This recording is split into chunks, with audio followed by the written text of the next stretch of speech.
Is there anyone who does not have the Chenrezig text?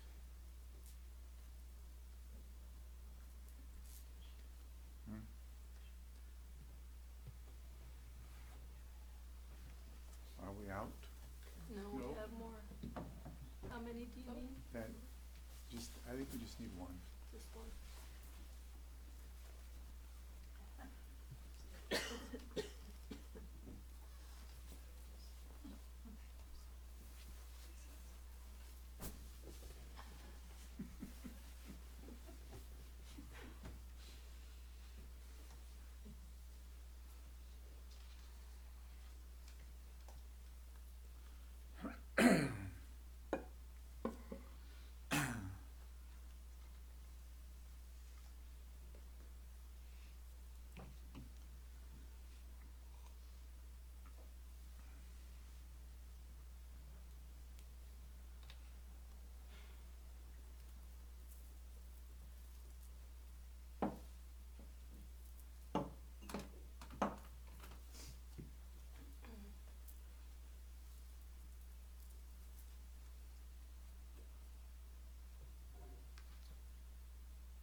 So if you would open your text to page 1.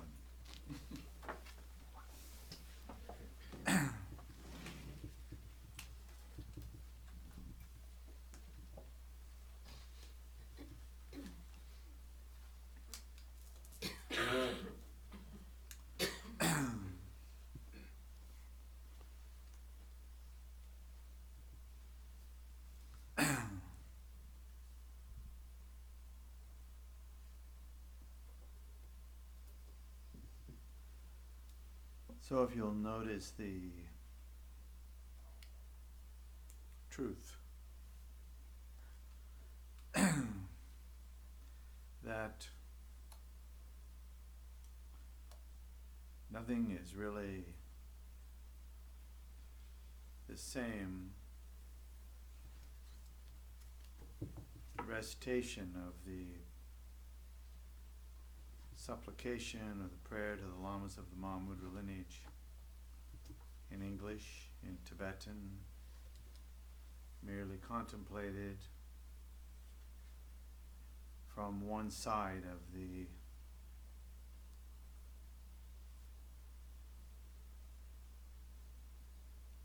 jewel, looking at a jewel.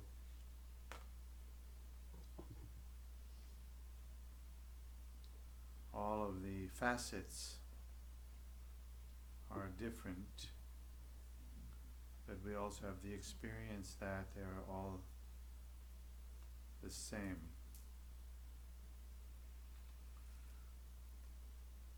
So the prayer to the Lamas of the Mahamudra lineage,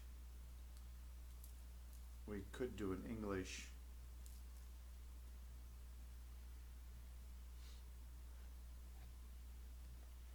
But we would be reciting a long list of names transliterated from Tibetan into English script, so that more or less it sounds like it would if we recited it in Tibetan. The point here this morning and today is to notice the pieces of your physical actions, your own voice, and the way in which the mental processes and experiences continually affect the unfolding of experience in general. So not wanting to add too much, but a little more than nothing. this prayer is a common formula where we have a lineage, in this case, what we call the Mahamudra lineage, like those individuals who have engaged in the practice of Mahamudra and are at least renowned for having accomplished it. And so the prayer basically says over and over to each of the members of that lineage that you, someone other than yourself, rely. I rely upon your realization. I rely upon my connection to the lineage, to each person, in order that I too might engage in the practice authentically in such a way that I too might accomplish that Mahamudra. So just that much, you see, your relationship is changed when you hold it like in that way. Then your relationship to the prayer itself is changed. And while you recite the prayer, then your relationship will change while you're reciting it. And that change and that movement is actually the essence of Mahamudra, the essence of the presence of your own mind and clarity about your own experience. So here again then we are conceptually, we can think this is the truth of interdependence manifesting continuously, and our job as serious Dharma practitioners and meditators is to notice that change as it unfolds. So we'll recite this one then we'll do in Tibetan. Up through page 8.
page 7. We will recite together there once, and then we'll move to page 9. And on page 9 through 12, we will recite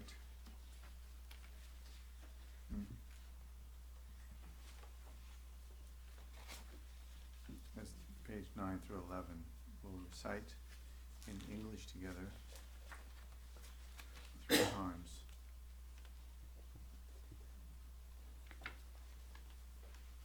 And as before,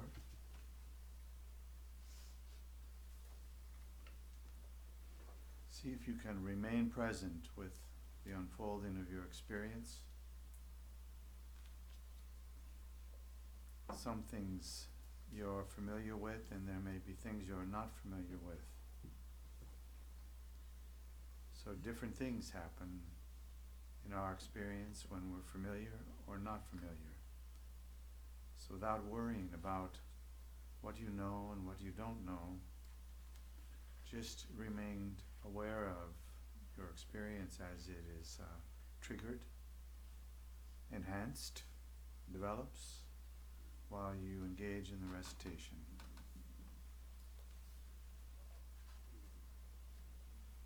So beginning on page 7. What's on 7? Page 7.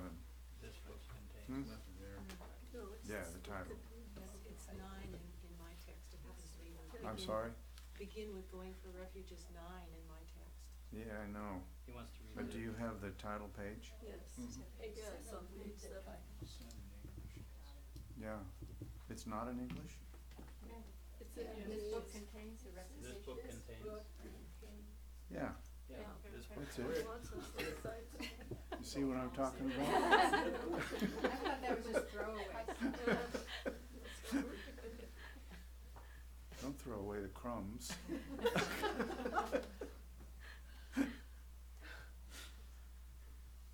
Okay. you like me to begin on page 9? 7. Page 7. This book contains. This book contains the recitation For the meditation of the great compassion of one, all benefiting beings vast as the sky. Now in English. from this moment until the heart of Enlightenment is reached, I and all sentient beings equaling the limits of space. We go for refuge to the glorious holy lamas. We go for refuge to the idams, the deities of the mandala. We go for refuge to the Buddhas, the transcendent conquerors. We go for refuge to the sacred Dharma. We go for refuge to the noble Sangha. We go for refuge to the assembly of Dakas, Dakinis, Dharma protectors and guardians who possess the eye of intrinsic awareness. We go for refuge to the glorious holy lamas. We go for refuge to the idams, the deities of the mandala. We go for refuge to the Buddhas, the transcendent conquerors. We go for refuge to the sacred Dharma. We go for refuge to the noble Sangha. We go for refuge to the assembly of Dakas, Dakinis, Dharma protectors and guardians who possess the eye of intrinsic awareness. We go for refuge to the glorious holy lamas. We go for refuge to the idams, the deities of the mandala. We go for refuge to the Buddhas, the transcendent conquerors. We go for refuge to the sacred Dharma. We go for refuge to the noble Sangha. We go for refuge to the assembly of Dakas, Dakinis, Dharma protectors and guardians who possess the eye of intrinsic awareness.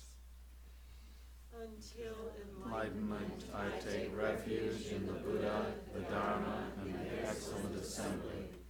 Through the merit of generosity and other virtues, may I accomplish Buddhahood for the benefit of beings.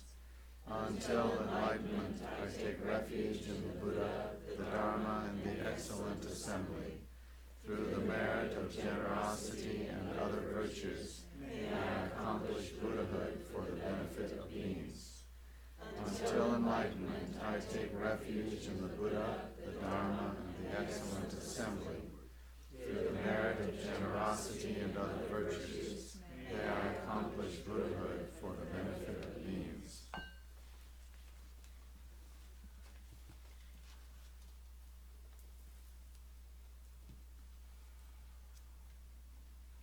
Take a few moments. Just allow the mind to settle.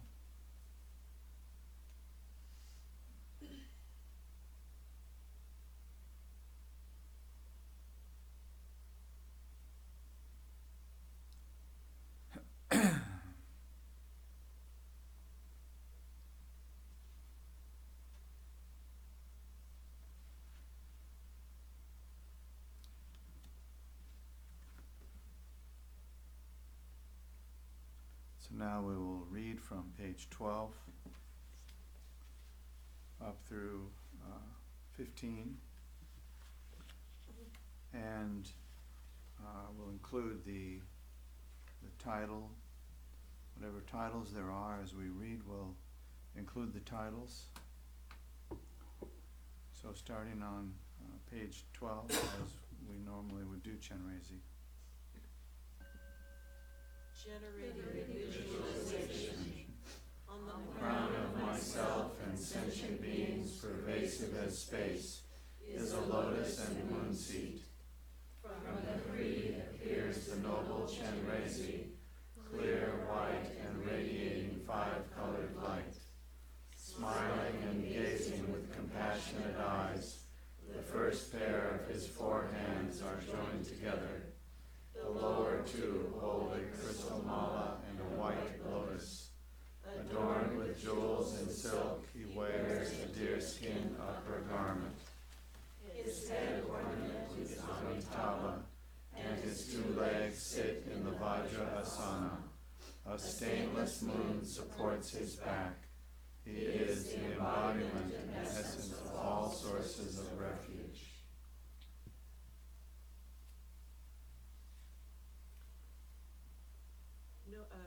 Homage to Chenrezig. Noble one, untainted by the mire, your form is luminous white. A perfect awakened one adorns your head. With the eyes of compassion you gaze upon beings. To Chenrezig we bow.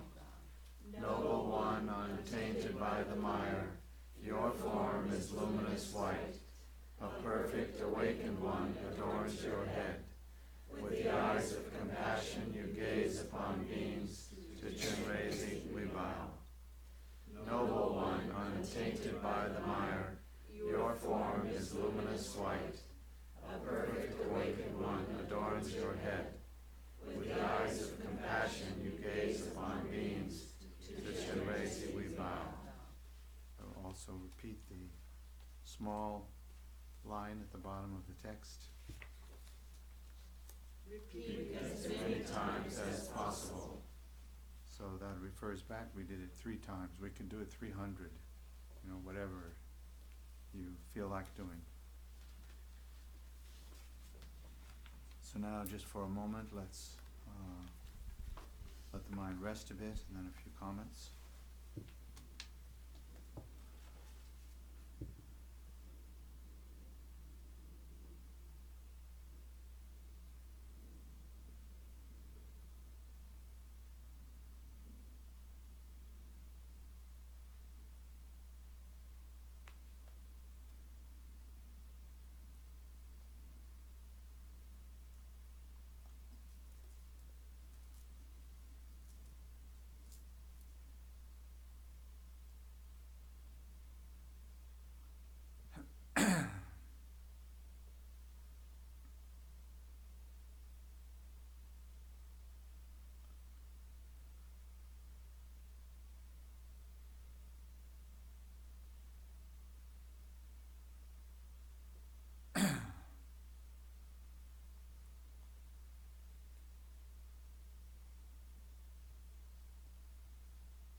Now just to remind ourselves of what we're doing. everything that we do, think, and say, whether we chant it, say it out loud or quietly, whether we say it in English or Tibetan script or Tibetan transliterated, whether we know the meaning or not, or how deep we know the meaning. All of those things contribute continuously to our unfolding experience. So if you know this text well, then you have a different experience than if you've never read it before. If you've never read it before and you're reciting it now together, you may feel some frustration, for example, or you may find it enchanting in some way. So here now, we want to pay attention to our experiences as they rise and fall, to our own voice when we talk to ourselves about what we're experiencing, or our frustration in not having the experience we expected. The text then becomes very useful. No matter what level we understand it, we can recite it and have experiences that in many ways are nothing like anything else we might recite, and in many ways just exactly like all the other things that we do.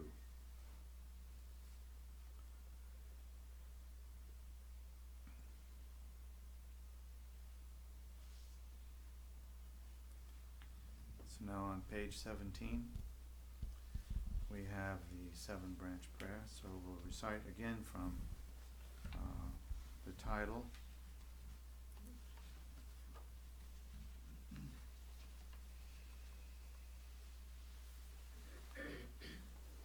Let's see, where does it go to? Up through page 22. Yeah, up through page 22 from where we just left off.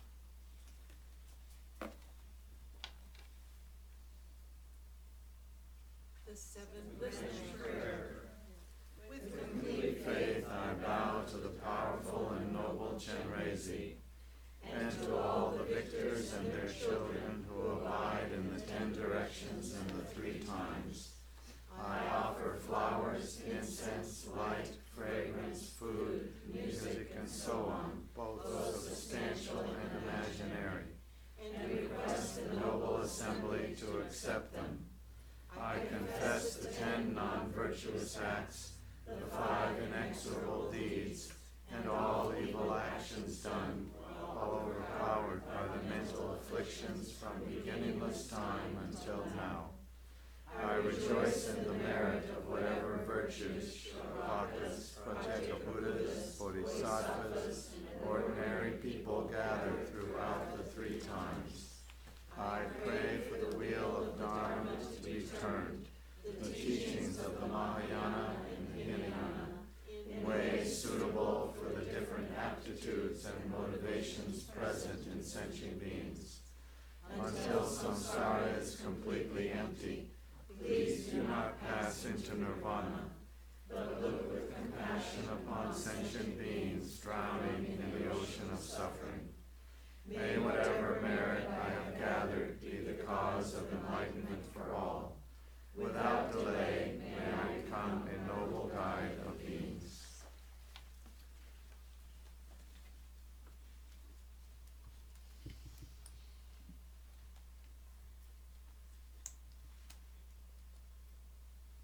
Again, if you are familiar with all the aspects of this prayer, the meaning of the phrases and terms, you will have one experience.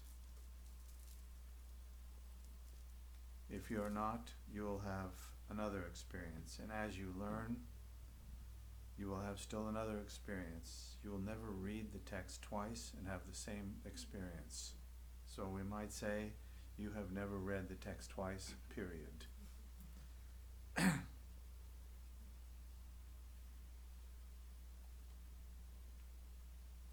we normally rejoice in fresh experiences, especially if they're delightful. We spend an enormous amount of our time, our life's force, our finances in seeking out new experiences that we haven't had before.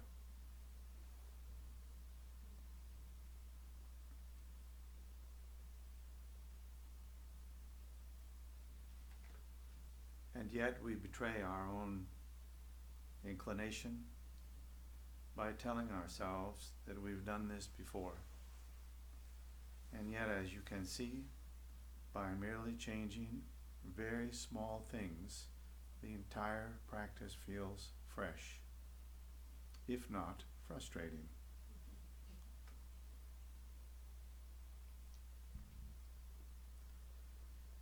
So now we're on page 23.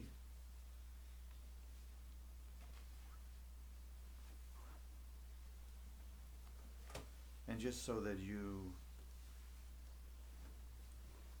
kind of keep your attention here, something maybe interesting.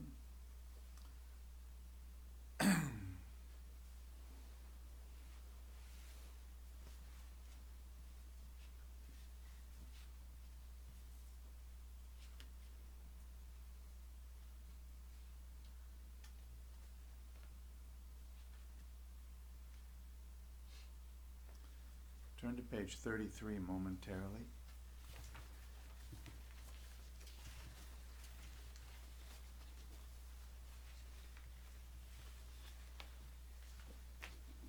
Here we see who is responsible for this text. At the bottom, in the italics, it says, the recitation for the meditation of the great compassionate one, benefiting beings pervasive as space, which is one of the titles of this text. Endowed with the blessed speech of the great Siddha Tongtong Gyalpo.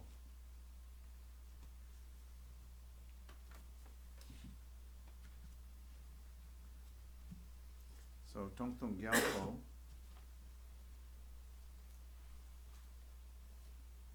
wrote this text recalling that in a previous life he was known as Pema Karpo.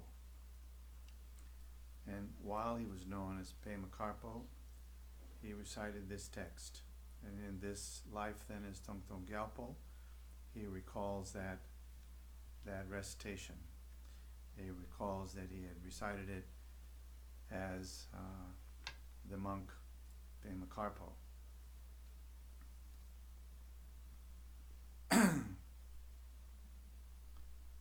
If you didn't know that, then you have one experience. If you do know that, then you have another. And if this is your first time, you have one experience. If this is your second time, you have an entirely different one. If you can sit down and read every syllable of the text as if you had never heard it before, then the most benefit will accrue, which is why we often say newcomers have a benefit, have an advantage. It is not merely a joke. It's actually where we each need to be, brand new, fresh, at each recitation. And we do that by paying attention to the unfolding interdependent relationships as we recite the text. Okay, beginning on page 23.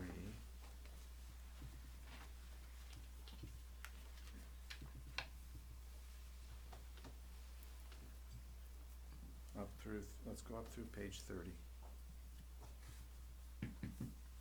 Yes.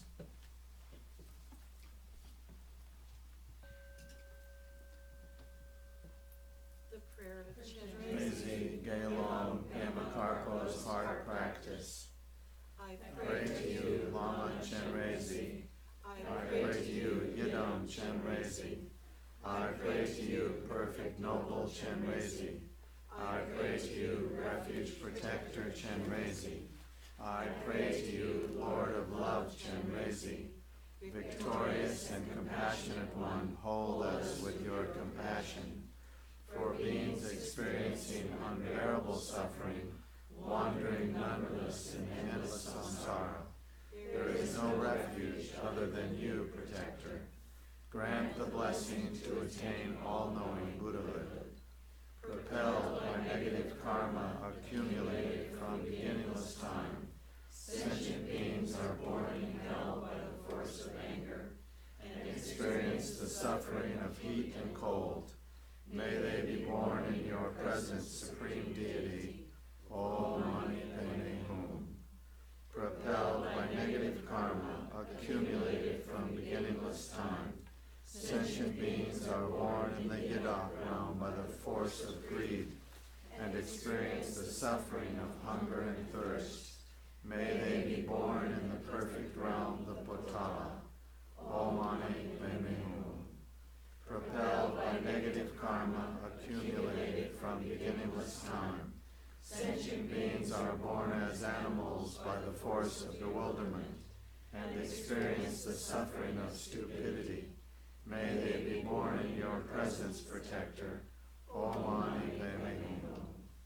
Propelled by negative karma accumulated from beginningless time, sentient beings are born in the human realm by force of desire and attachment, and experience the suffering of excess activity and frustration. May they be born in the perfect realm of Dewa Chen, Om Mani Padme Hum.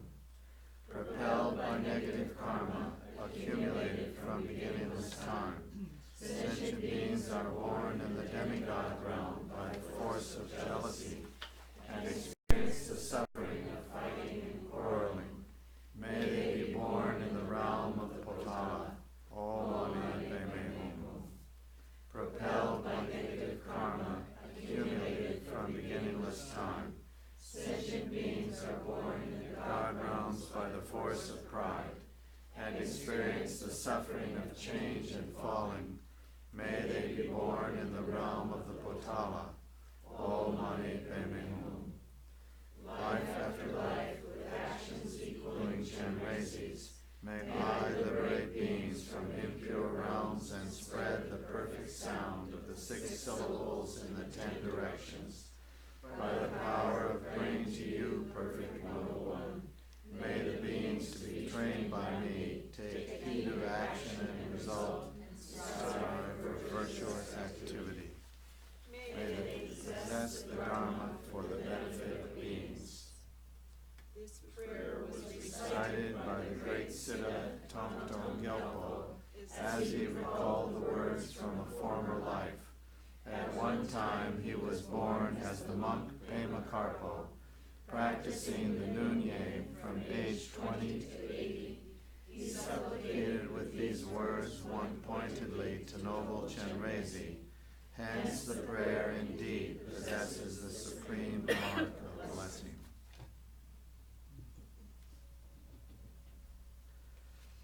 Let's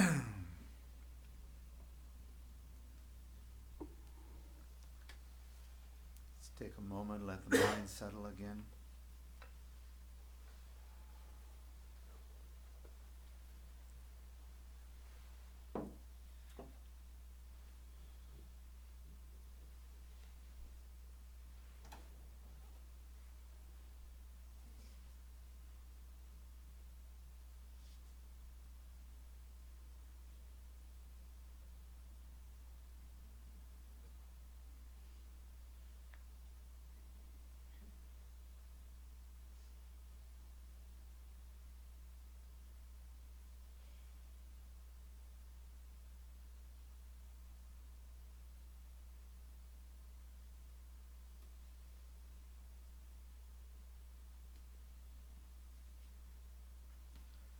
Now we'll recite page 31 as before, including the small print in italic at the bottom of the page.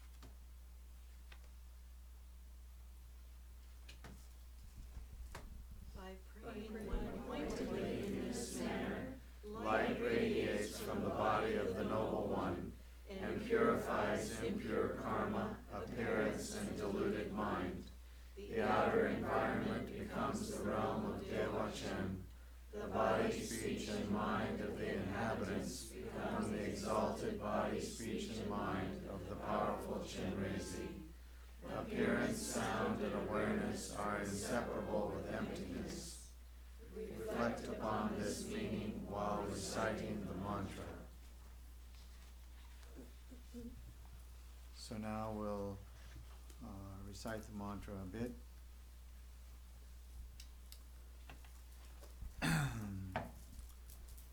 And perhaps, Melinda, you could lead us in singing it a while and then just the recitation.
Omani baby, omani baby,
money baby, money baby.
Now we're going to take another break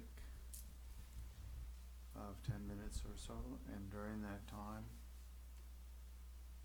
if you would, continue to recite the mantra under your breath, but loud enough so that you can hear yourself. And as before, look and see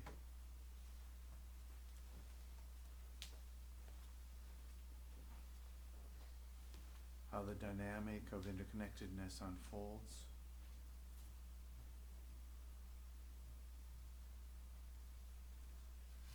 And we'll come back in 10 minutes.